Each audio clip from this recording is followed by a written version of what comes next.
in a little mining town called Barnesboro, Pennsylvania. Barnesboro is spelled Barnesboro,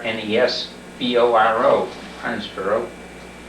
The town that is closest to it that may be familiar to some people who have recollections of the Johnstown flood, either by having read about it or seen pictures of it. The closest town of any size to Barnesboro, Pennsylvania is Johnstown, so you get an idea of the geography. Barnesboro is a city of about, city is an exaggeration.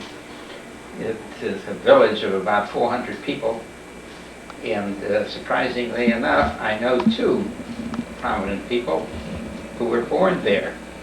One is Duffy Daugherty, the former great coach at Michigan's football coach at Michigan State University, was born in Barnesboro, and Charlie Overberger, the polymer chemist and dean at the University of Michigan, was born in Barnesboro, Pennsylvania. Well, I didn't stay there very long.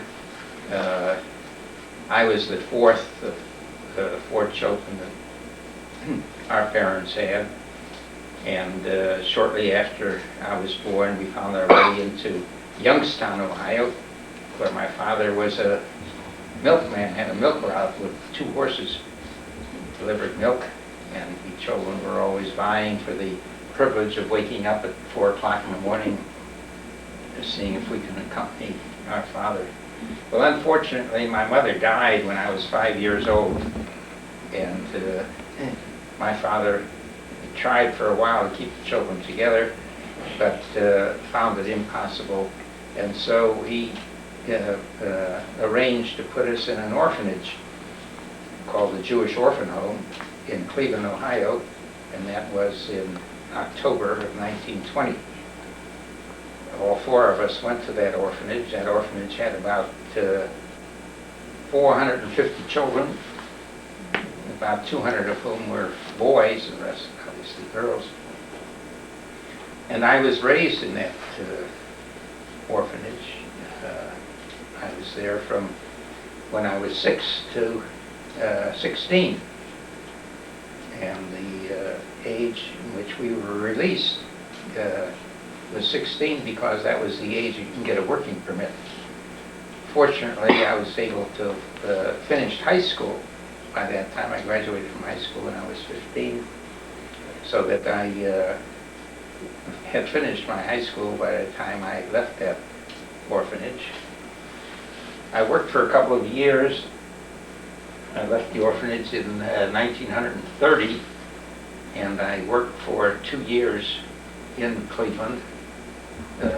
Practically all that time, I was working in a pawn shop, and picked that business up fairly quickly. And at 17, I was the manager of a fairly large pawn shop in Cleveland, but of course that wasn't my intended career.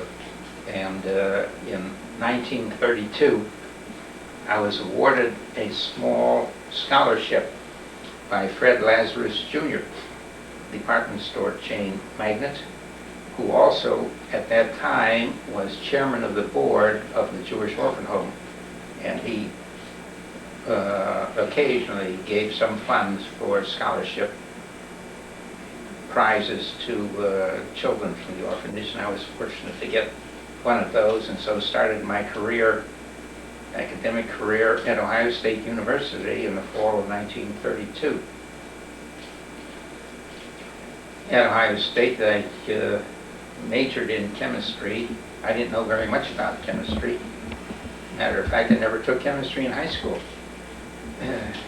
But when I started to think of a career and try to do some exploring on my own, it seemed to me vaguely that somehow or other that was a field that would be of considerable interest, not because of my experience in it, but because of my general knowledge of what I thought chemists did and the kind of skills and abilities that might be required in order to be a successful chemist.